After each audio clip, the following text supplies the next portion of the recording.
تو مجھے میں نے کہا بڑی خبر چلی تھی پچھلے دنوں کہ مراد سعید صاحب پکڑے جانے لگے تھے اور وہ وہاں سے مفرور ہو گئے، پتہ لگے.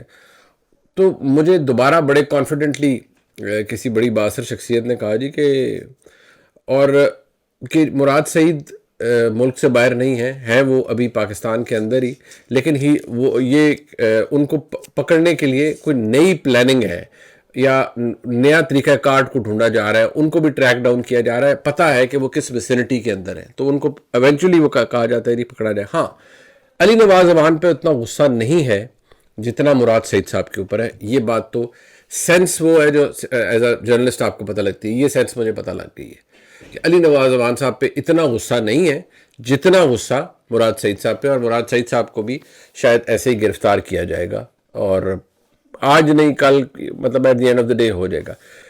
میرے نزدیک یہ درست کام تو بالکل نہیں ہے.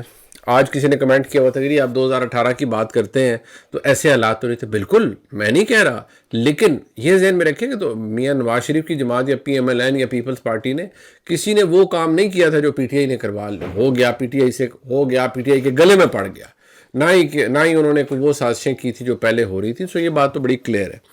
اب ایک بات، شاہ محمود قریشی صاحب کا میں نے آپ کو پہلے بھی بتایا تھا کہ ان کا بیل کے اوپر فیصلہ ان کا ریزروڈ ہے، اور فرد جرم کے خلاف بھی فیصلہ ریزروڈ ہے. اب ٹیکنیکلی دیکھا جائے تو ان کی بیل ہونی چاہیے، لیکن اس کے چانسز نہیں ہیں. اگر عمران خان کی نہیں ہو رہی تو ان کی بھی نہیں ہوگی. یہ تو ایک بڑا اس کو بڑا سمپلیفائی کر رہے ہیں نا، لیکن نہیں. شاہ محمود قریشی صاحب کی بیل کے لیے بھی جب میں نے پتہ کرنے کی کوشش کی تو انہوں نے کہا بیل نہیں ہوگی، اور وہی ارینجمنٹ ہے کہ اگر بیل ہو گئی تو پھر اور معاملات تیار ہیں. ان کی صاحبزادی کا ٹویٹ موجود ہے، وہ کہہ رہی ہیں، اور ان کو سب کو پورے فیملی کو میرے خیال میں سب سے زیادہ انگزائٹی اس بات کی ہے. شاہ محمود قریشی صاحب کو بھی ہے کہ یار میں 2 دفعہ فارن منسٹر ہوں، مجھے اینٹی اسٹیٹ کیوں بنا رہے ہیں، میرے بارے میں ایسی باتیں کیوں کی جا رہی ہیں کہ میں نے ملک دشمنی کی ہے، میں نے ایسا سب کچھ کیا ہے. یہ نہیں ہونا چاہیے. اور میرے خیال میں اگر دیکھا جائے تو شاہ محمود قریشی صاحب کی کریڈیبلٹی اور ان کی پرسنالٹی اپنی جگہ، لیکن میں ان کو کسی صورت بھی نہیں سمجھتا کہ وہ خدا نخواستہ پاکستان کے خلاف ہیں یا انہوں نے کوئی ایسا کام کیا ہے جو کہ ملک کی مفاد کے اندر نہیں ہوگا. ٹھیک ہے، سیاسی ججمنٹس غلط ہو سکتی ہے، سیاسی انکلینیشن غلط ہو سکتی ہے، لیکن کم از کم مجھے ایسا نہیں لگتا، بلکہ ایسی بات مجھے لگتی ہے بھی نہیں. ہاں، اس معاملے کے اوپر ان سے غلطی ہو گئی، لیکن مجھے نہیں لگتا کہ کبھی بھی انہوں نے عمران خان صاحب کو یہ مشورہ دیا ہوگا کہ سائفر کو ذرا یوں لہرا بھی دیں اور اس کو ذرا جھوٹ موٹ کر کے توڑ موڑ بھی دیں. ہاں، یہ وہ بات ہے کہ جو آڈیو لیکس کے اندر معاملات سامنے آئے تھے، اس سے شاہ محمود قریشی صاحب جان چھڑا نہیں سکتے. یہ بات فیکٹ ہے.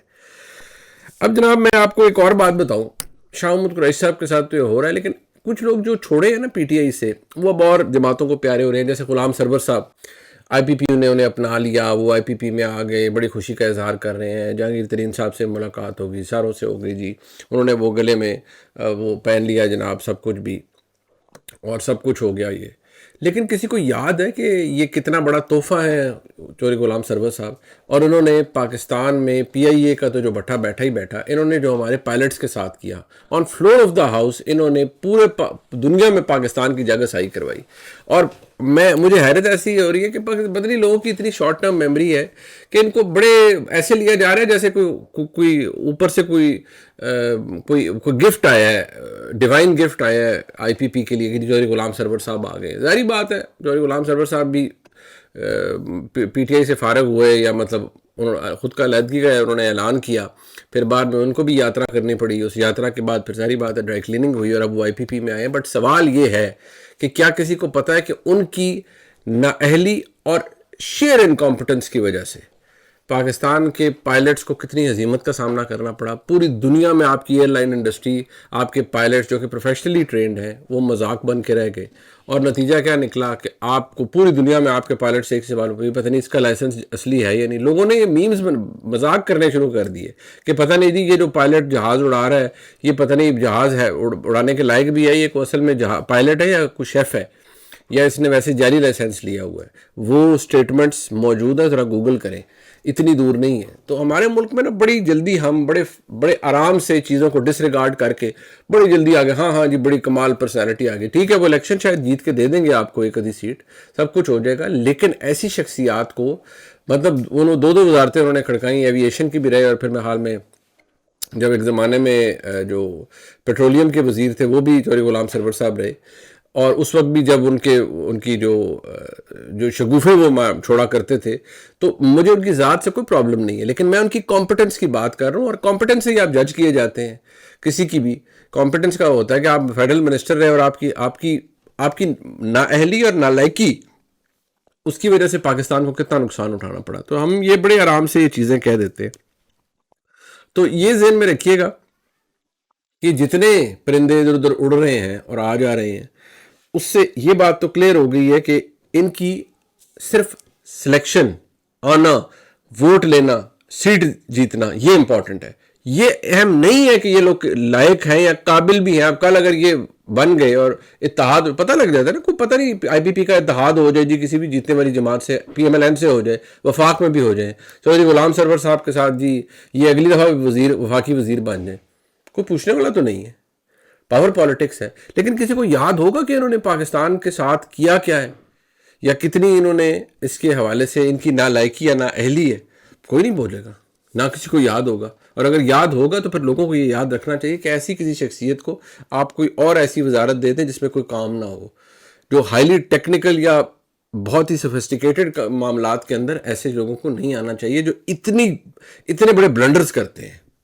اور پھر کوئی جیسے کہتے ہیں نا، کوئی ذرا سی بھی کوئی وہ نہیں ہوتی سینس آف رسپانسبلٹی کہ یار میں معافی مانگوں، یہ مجھ سے بہت بڑا بلنڈر ہو گیا. تو یہ جناب سارا سلسلہ تھا. اب آپ کے سامنے حالات رکھ دیے میں نے. اب پی ٹی آئی کے دوستوں کو ذرا سوچنا چاہیے کہ ہو کیا رہا ہے. آپ نے خدیجہ خان صاحبہ کا دیکھ لیا، ابھی تک وہ باہر نہیں آئی. سنم جاوید 5ویں دفعہ گرفتار ہوئی ہیں. نو رسپائٹ، کچھ بدلنے نہیں جا رہا. یہ میں جب کہہ رہا ہوں تو it's a crude reality, it's a harsh reality. جو مرضی تعبیلیں آپ دے دیں، بدلنے کچھ نہیں جا رہا جب تک خود بدلا نہیں جائے گا. اس کے لیے تاریخ کو سمجھیے، پڑھیے. اور بالکل آج کا جبر آپ کو بہت زیادہ لگے گا، لیکن آج کا گناہ بھی بہت بڑا ہے. سوچیے گا اس کے بارے سے. اگلے بلاگ میں ملاقات ہو جی. بہت شکریہ.